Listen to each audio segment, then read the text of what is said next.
कोल्हापूर जिल्ह्यात धर्मादाय कायद्याअंतर्गत 47,400 संस्थांची नोंदणी आहे। पण यापैकी अनेक संस्थांची निवडणूक प्रक्रिया रखडली आहे। काही संस्थांनी निवडणूक प्रक्रिया पूर्ण करून चेंज रिपोर्ट सादर केलाय, पण असे अनेक प्रस्ताव मंजुरीच्या प्रतीक्षेत धूळ खात पडलेत। या कार्यालयातील निरीक्षक काय काम करतात हा संशोधनाचा विषय होऊ शकतो। निरीक्षकांचा अहवाल अनेक महिने सादर होत नाही, पण विशिष्ट वकील आणि पक्षकारांची कामं मात्र जलद गतीने होत आहेत। या मागचा गौड बंगाल काय असा प्रश्न या निमित्ताने उपस्थित होतोय। धर्मादाय सह-आयुक्त कार्यालयातील प्रलंबित प्रकरणांचा निपटारा करण्यासाठी विधी न्याय विभागाने विशेष शिबिर घेणं गरजेचं आहे। कोल्हापुरातील धर्मादाय सह-आयुक्त कार्यालयातील दप्तर दिरंगाईमुळे अनेक जण त्रस्त झालेत।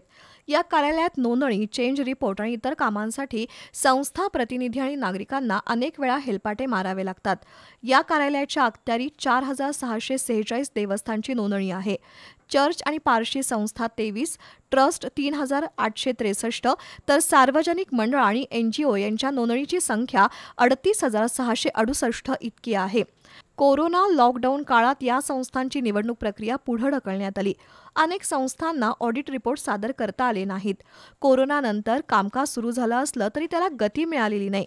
या कार्यालयात एकूण 68 पदं मंजूर असून पैकी 40 अधिकारी आणि कर्मचारी कार्यरत आहेत। संचालक मंडळ, निवडणूक प्रक्रिया, चेंज रिपोर्ट आणि ऑडिटची कामं मोठ्या प्रमाणात प्रलंबित आहेत। काही प्रकरणांमध्ये तपासणी आणि चौकशी करावी लागते, पण संबंधित निरीक्षकाकडून अहवाल वेळेत सादर होत नाही। त्यामुळे या कार्यालयाकडील निरीक्षक काय काम करतात असा प्रश्न निर्माण होतो। तर दुसऱ्या बाजूला काही प्रकरणांमध्ये सुनावणी घ्यावी लागते। सध्या सुनावणीचा अधिकार असणारं एकच पद भरलेलं आहे, उर्वरित पद रिक्त आहे। त्यामुळे प्रकरणं वेळेत सुनावणीसाठी येत नाहीत। काही वकील आणि त्यांचे पक्षकार सुनावणीच्या तारखेदिवशी गैरहजर राहतात। त्यामुळे प्रलंबित प्रकरणांची संख्या वाढत आहे। हे एका बाजूला चित्र असलं तरी दुसऱ्या बाजूला काही वकील आणि विशिष्ट व्यक्तींची प्रकरणं जलद गतीनं कशी मार्गी लागतात असा प्रश्न विचारला जातोय।